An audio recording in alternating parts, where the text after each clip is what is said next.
how to find the groundwater where it is present. So to avoid the unwanted waste of money and time, we are using this AI technology. How it implemented? Let's see about that one. I'm Supriya S from second year CCC. I'm here to start with the idea how we frame this AI in groundwater prediction. Using the DT approach, that is the design thinking approach, we use this DT approach by seeing problem solving methodology for finding solutions for day-to-day life problems. Here, prediction of groundwater has not always been correct and accurate for everyone. Starting from the civil people and farmers and many things like amusement parks or everything, they don't know how the groundwater level is. So the prediction of groundwater level using AI has been our idea, and we have developed this so that farmers will not face issues in finding the groundwater during the proper irrigation stages, which is the most important part in crop production. And similarly, for the civil people who are building new homes or want borewells in their land, this will be a very good use. And as for the empathy, we know how this pain point works for everyone in day-to-day life.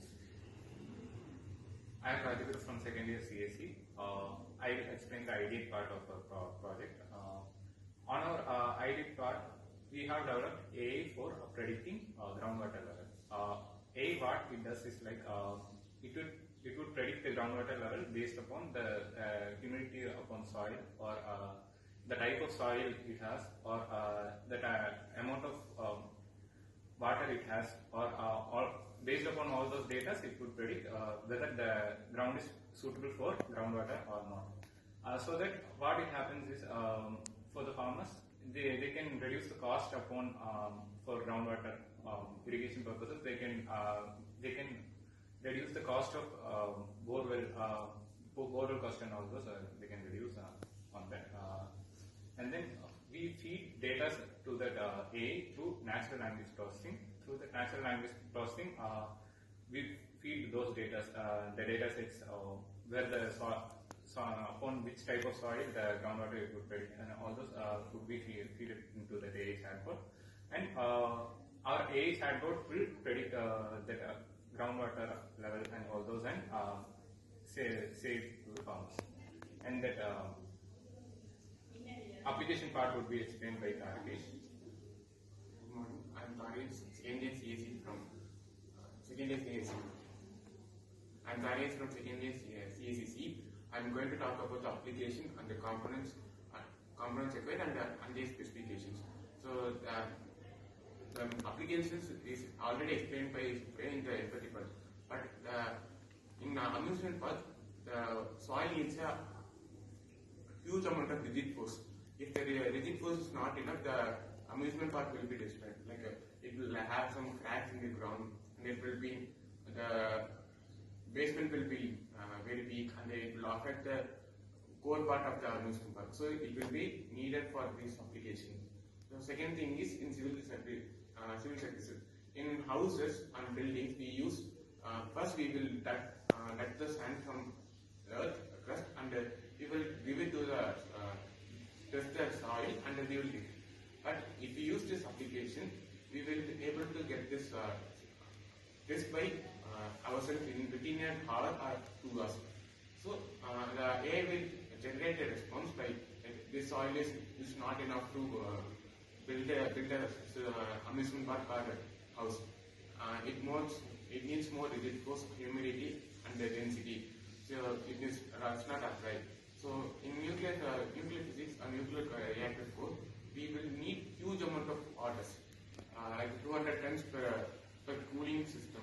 So if the cooling system has more than 3 cooling systems, it will require at least 600 tons. So if we want to want water, we can transport it from ocean to here. So instead of that, we will use the borewell. So in borewell, we have to verify how much of water is there in our crust. So by doing that, we will use this application to get the huge amount of water, and we will plan the nuclear plant direction. Instead of that, we can use it in irrigation system. Drip irrigation, we have so many irrigations. Instead of waiting for the rain and something, we can use this application and we can decide where we can do our agriculture. So these are the applications, and I'm going to talk about the components required. So the component required is a microcontroller and Python for the programming, and embedded C for microcontroller programming, and the fourth thing is server for sending the data to the database. The database is MongoDB, and the last thing is Gemini to get the response and store it in the database.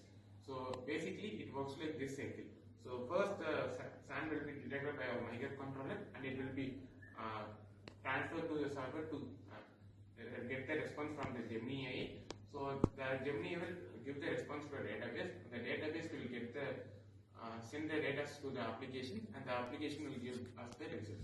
So this is how this application works. The conclusion will be the main problem what we face in India is we have almost 70 different languages spoken across the country. So we have understood this part from the pain points that we have collected, and we have used this also. So the AI can detect 30 different regional languages, which makes it easier for so many different regional people to use this application and AI here. Thank you. So finally, we have concluded that groundwater level we can find easily through this technology. We can avoid unwanted time wasting and money wasting on that. Even a simple type of people we can use this one. Mainly farmers